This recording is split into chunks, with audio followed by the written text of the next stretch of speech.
आपकी स्क्रीन पर supreme court भवन की तस्वीर दिख रही होगी। गुंबद के ठीक सामने तिरंगा दिख रहा होगा। इसे ध्यान से देख लीजिए, कायदे से निहार लीजिए और दिल में उतार लीजिए, क्योंकि पता नहीं ये तिरंगा कब तक जुडिशरी की लाज को ढो पाएगा।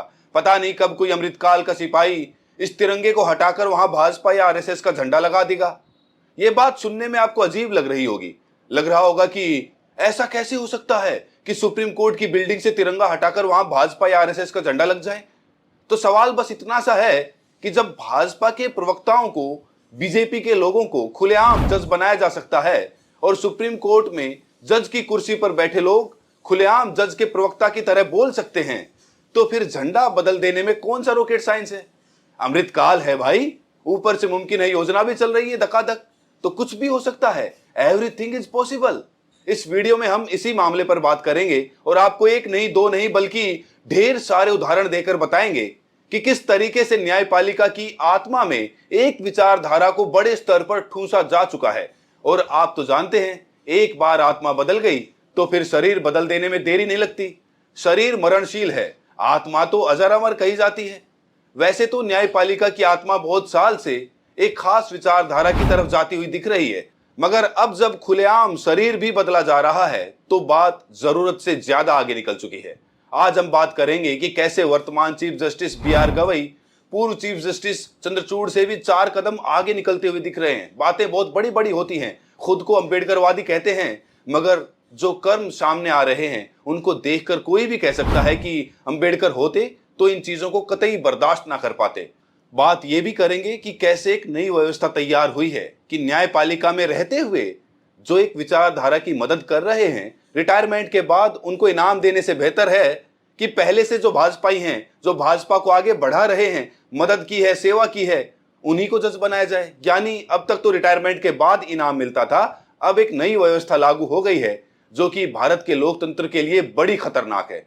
वीडियो को आखिर तक देखिएगा, एक से बढ़कर एक कहानियां सामने आएंगी। उधर सुप्रीम कोर्ट के एक वरिष्ठ अधिवक्ता ने पिछले दिनों, जब सुप्रीम कोर्ट के जज ने राहुल गांधी को नसीहत दी थी और उनकी भारतीयता पर सवाल उठाए थे, उनको बड़ा तगड़ा जवाब दिया है। अभी कुछ महीने पहले की बात है, जब भारत को नए चीफ जस्टिस मिले बी.आर. गवई जी के रूप में, तो लोगों के भीतर एक इत्तू सी उम्मीद जगी कि दलित समुदाय से हैं, कुछ नया देखने को मिलेगा, कुछ बदलाव देखने को मिलेगा। और शपथ ग्रहण से पहले इन्होंने एक ऐलान कर दिया कि रिटायरमेंट के बाद इन्हें कोई पोस्ट नहीं चाहिए। ये बात अपने आप में बहुत गंभीर हो गई, क्योंकि लगातार हर तरफ से एक खबर आती थी कि फलनवा जज को रिटायरमेंट के बाद कुर्सी मिल गई, कोई राज्यपाल बन गया, कोई कुछ बन गया, किसी ने इस्तीफा देकर भाजपा के टिकट से चुनाव लड़ लिया, एमपी बन गया, किसी को राज्यसभा मिल गई। इसी बीच चीफ जस्टिस बनने से पहले ये कहना कि मुझे कुछ नहीं चाहिए अपने आप में बड़ा महत्वपूर्ण था। लोगों ने कहा कि ऐसा लगता है कि किसी ने इन्हें खरीदने या ललचाने की कोशिश की है, इसीलिए उनको संकेत दे रहे हैं कि अपन बिकेगा नहीं। मगर अब जब कुछ महीने बीत चुके हैं तो जो कहानियां सामने आ रही हैं वो कुछ और ही बयां कर रही हैं। शुरुआत में जब गवई साहब ने 2-3 बार रिटायरमेंट के बाद कुछ ना लेने का ऐलान किया तो बात बड़ी अच्छी लग रही थी, लेकिन जब बार बार एक ही चीज को दोहराने लगे, हर जगह बोलने लगे, तब मामले में कुछ अलग दिखने लगा। संदेह होने लगा कि कहीं इस बयान के पीछे कुछ छुपाया तो नहीं जा रहा। ठीक वैसे ही जैसे चंद्रचूड़, पूर्व चीफ जस्टिस चंद्रचूड़ किसी भी मामले की सुनवाई में बातें बड़ी लोकतांत्रिक किया करते थे, ऐसी ऐसी बातें बोलते थे कि सुनने के बाद लोग गदगद हो जाते थे। मगर जब फैसला आता था तो कहानी एकदम उल्टी, और कई बार तो फैसला आता ही नहीं था, बोल बाल के निकल जाते थे हुजूर। हाल फिलहाल में हमने देखा एसआईआर के मामले पर जस्टिस दुलिया को हटाकर अचानक जस्टिस सूर्यकांत को लगाया गया, जो कि होने वाले चीफ जस्टिस हैं। बातें तो बहुत सारी हैं, मगर अभी जो नई कहानी सामने आई है, एक पूर्व भाजपा प्रवक्ता आरती साठे को बॉम्बे हाई कोर्ट में जज बनाने की, इसके बाद तस्वीर बिल्कुल साफ हो जाती है और सवाल उठने लगा कि क्या गवई चले चंद्रचूड़ की राह? क्योंकि चीफ जस्टिस रहते हुए चंद्रचूड़ के कार्यकाल में भी बीजेपी महिला मोर्चा की महासचिव रह चुकी विक्टोरिया गौरी का नाम कॉलेजियम में मद्रास हाई कोर्ट के जज के रूप में प्रस्तावित किया था। जब भी विवाद हुआ, सुप्रीम कोर्ट में चुनौती भी दी गई और सुप्रीम कोर्ट ने इस नियुक्ति को रद्द करने से मना कर दिया। ध्यान देने वाली बात यह है कि भाजपा की पूर्व महिला मोर्चा महासचिव को जज बनाए जाने के खिलाफ जो याचिका सुप्रीम कोर्ट में गई थी, उसकी सुनवाई पूर्व चीफ जस्टिस संजीव खन्ना और वर्तमान चीफ जस्टिस बी.आर. गवई की बेंच में हो रही थी। वकीलों ने कहा कि विक्टोरिया इस पद के लायक नहीं है, उनका एक राजनीतिक जुड़ाव है और इन्होंने एक विशेष वर्ग के खिलाफ बहुत सारे हेट स्पीच दिए हैं, यानी कि नफरती बयानबाजी। आप तो जानते ही हैं भाजपा की रही है, लेकिन सुप्रीम कोर्ट में 2 माननीय जजों ने इधर उधर की बातें करते हुए नियुक्ति को रद्द करने से इनकार कर दिया और भाजपा की कथित पूर्व नफरती बयानबाजी करने वाली महिलाओं को हाईकोर्ट में जज की पोस्ट मिल गई।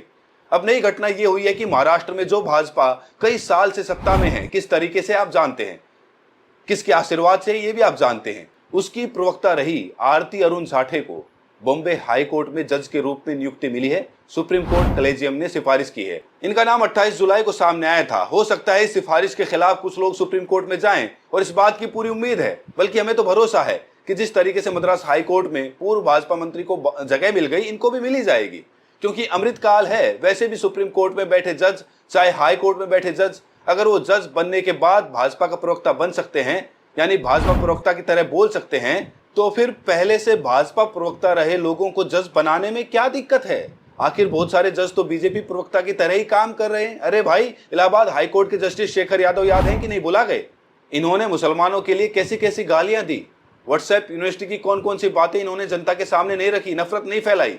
सुप्रीम कोर्ट के जस्टिस दीपांकर दत्ता, जिन्होंने राहुल गांधी को कह दिया कि अगर आप सच्चे भारतीय होते तो ये नहीं कहते, वो नहीं कहते, ऐसे बोलिए, वहां बोलिए, यहां मत बोलिए। सोचिए, जो बात देश के करोड़ों लोग जानते हैं, चीन के कब्जे वाली, सवाल उठाते हैं, पूरी दुनिया में चर्चा होती है, वो बात बोलने के लिए और सत्ता से सवाल करने के लिए सुप्रीम कोर्ट का जज विपक्ष के नेता को कह रहा है कि आप सच्चे भारतीय होते तो ये नहीं बोलते। अब ये वही लाइन है जो बीजेपी आरएसएस के लोग लगातार बोलते हैं, आप सत्ता से सवाल कर लीजिए, तुरंत मुंह उठाकर आपको देशद्रोही बोल दिया जाएगा। आप इनके किसी कार्य को लेकर आलोचना कर दीजिए, आपको कह दिया जाएगा कि पाकिस्तान चले जाओ। फिलहाल हम बात कर रहे हैं कि अमृतकाल के लोग मिलकर सुप्रीम कोर्ट के भवन के ऊपर तिरंगा रहने देंगे या उसे हटाकर भाजपा और आरएसएस का झंडा लगा ही देंगे, क्योंकि मैं तो बिल्डिंग का नहीं है, मैं तो उसके भीतर काम करने वाले लोगों का है। छवि वहीं से बनती है, वहीं से बिगड़ती है। कहीं भारत के चीफ जस्टिस प्रधानमंत्री को अपने घर में बुलाकर गणेश आरती करते हैं, घंटी बजाते हैं। कहीं होने वाले चीफ जस्टिस सूर्यकांत हरियाणा के मुख्यमंत्री के यहाँ जाकर डिबेट पार्टी करते हैं, वो भी हाई कोर्ट के तमाम जजों को साथ ले भी जाते हैं। तो सवाल है कि अब न्यायपालिका के बारे में आम आदमी क्या सोचे, क्या उम्मीद रखे और कैसे भरोसे को मजबूत करे। मद्रास हाई कोर्ट की कहानी आपने देख ली, किस तरीके से भाजपा से जुड़ी हुई महिला को जज बनाया गया।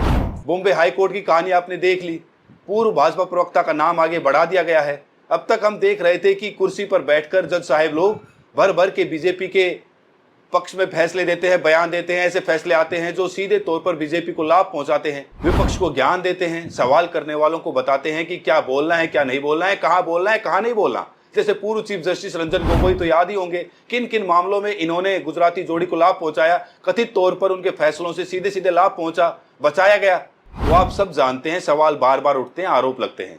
रिटायर होने के कुछ ही महीनों बाद इन्हें राज्यसभा की कुर्सी मिल गई। जाहिर सी बात है ये इनाम ही हो सकता है, वरना राज्यसभा में जाकर इन्होंने देश के लिए ऐसा कौन सा विशेष कार्य कर दिया। इसके पहले हमने देखा चीफ जस्टिस थे सताशिवम, इन्हें केरल का राज्यपाल बना दिया गया। खूब विवाद हुआ, इतना विवाद बढ़ गया कि इन्होंने खुद ही यहां वहां बोलना शुरू कर दिया, ज्ञान देना शुरू कर दिया, सफाई देनी शुरू कर दी कि हमने थोड़े ना कोई लाभ पहुंचाया किसी को। जब इन्हें राज्यपाल बनाया गया तो चारों तरफ से आरोप लगने लगे। लोगों ने कहा कि साल 2013 में भाजपा नेता अमित शाह के खिलाफ एफआईआर को इन्होंने रद्द किया था, उसी का इनाम मिला है। बाद में इन्होंने सफाई भी दी, कहा कि देखिए उस मामले का इनाम हमको नहीं मिला है, हमको ये पता थोड़ी ना था कि आज हम अमित शाह के खिलाफ एफआईआर रद्द कर देंगे, कल को अमित शाह भाजपा के अध्यक्ष बनेंगे। हुजूर को सफाई देनी पड़ी कि उनकी नियुक्ति का अप्रैल 2013 में दोशीराम प्रजापति मामले में भाजपा अध्यक्ष अमित शाह के खिलाफ एफआईआर रद्द करने के उनके फैसले से कोई लेना देना नहीं है। आप इस स्क्रीनशॉट को देख सकते हैं।